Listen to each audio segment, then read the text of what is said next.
सचिन घायवळ बंदूक परवाना प्रकरणामध्ये आता एक नवा ट्विस्ट आलाय। उच्च पदावरच्या व्यक्तीच्या सांगण्यावरून योगेश कदमांनी बंदूक परवान्यासाठी शिफारस पत्र दिलं असा खळबळजनक खुलासा रामदास कदमांनी केलाय। तर राम शिंदेंच्या सांगण्यावरून योगेश कदमांनी शिफारस पत्र दिलं असावं असा आरोप रोहित पवारांनी केलाय। सचिन घायवळ बंदूक परवाना प्रकरणामध्ये एक नवा ट्विस्ट आलेला आहे। हा ट्विस्ट रामदास कदम यांच्या वक्तव्याने आला। रामदास कदमांनी एका मोठ्या व्यक्तीकडे बोट दाखवलं। या मोठ्या व्यक्तीच्या सांगण्यावरून योगेश कदमांनी सचिन घायवळला बंदुकीच्या परवान्यासाठी शिफारस पत्र दिल्याचा धक्कादायक खुलासा रामदास कदमांनी केला। रोहित पवारांनी या प्रकरणात राम शिंदे यांचं नाव घेतलंय। योगेश कदमला विचारलं मी, त्यांनी हा जो निर्णय घेतलाय स्पेसिफिक याबाबतचा, तो विधिमंडळातल्या एका मोठ्या पदावर बसलेल्या विधानसभेमध्ये विधिमंडळामध्ये मंत्र्यांना देखील आदेश देणारा अशा व्यक्तीने त्यांना सांगितलंय। तो पण न्यायाधीशच आहे। ज्याने योगेश कदमला सांगितलंय तो पण न्यायाधीशच आहे, लक्षात घ्या।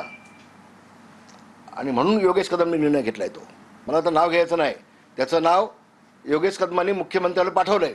असनावरती बसली उच्च असनावर बसली व्यक्ती आहे, मी नाव घेणार नाही त्याचं। अशा व्यक्तीने सांगितल्यानंतर आणि त्यांनी शिफारस केल्यानंतर त्याच्या दृष्टीनं ही व्यक्ती ही स्वच्छ असेल असं असेल तर गृहराज्यमंत्री निर्णय घेतला। निलेश घायवळचा जो भाऊ आहे, जो सचिन घायवळ आहे, त्यांना जे काही बंदुकीचं लायसन्स मिळालं ते देण्यासाठी राम शिंदे सर जे सभापती आहेत यांनी सांगितलं असावं व त्याच्याचबरोबर होम मिनिस्टर साहेबांकडनं सुद्धा एक संदेश तिथं या राज्यमंत्र्यांकडे आला असावा आणि त्या अनुषंगाने हे लायसन्स तिथं दिलं गेलं।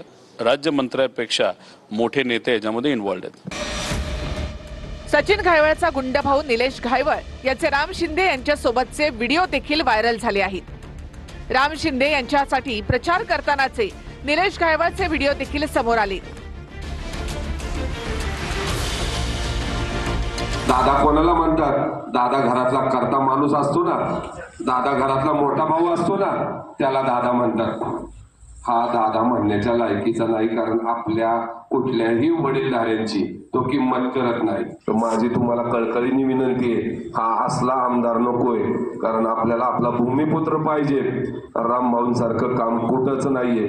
तर शिंदे साहेब आपला आहे, आपला कोणत्याही कामाला कोणत्याही अडचणीला शिंदे साहेब उभे राहणार आहेत। योगेश कदमांना शस्त्र परवाना देण्यासाठी नेमकी कोणी शिफारस केली होती, नेमकी कोणी आदेश दिलेले होते, हे जरा स्पष्ट बोला ना।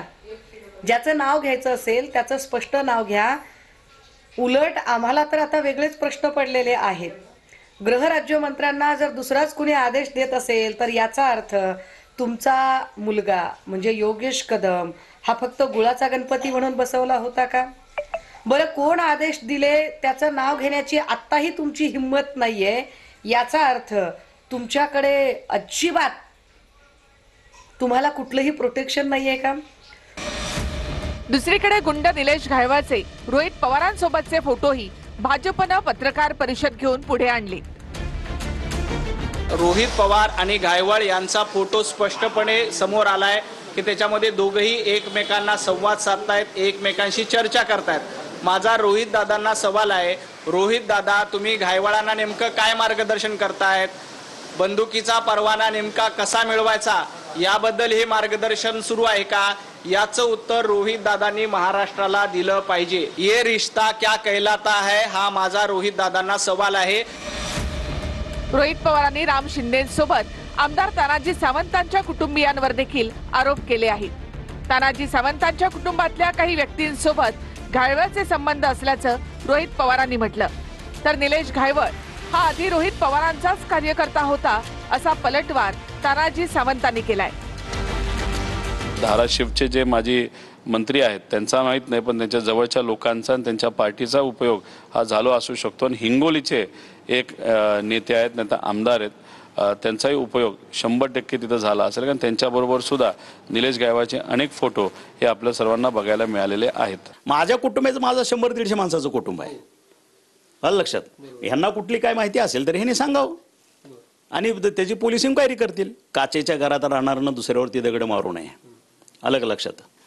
राम शिंदे साहेबांचं त्यांनी नाव घेतलं. राम शिंदे साहेबांच्या अगोदर हे गायवळ फॅमिली हे ह्याचेच कार्यकर्ते होते.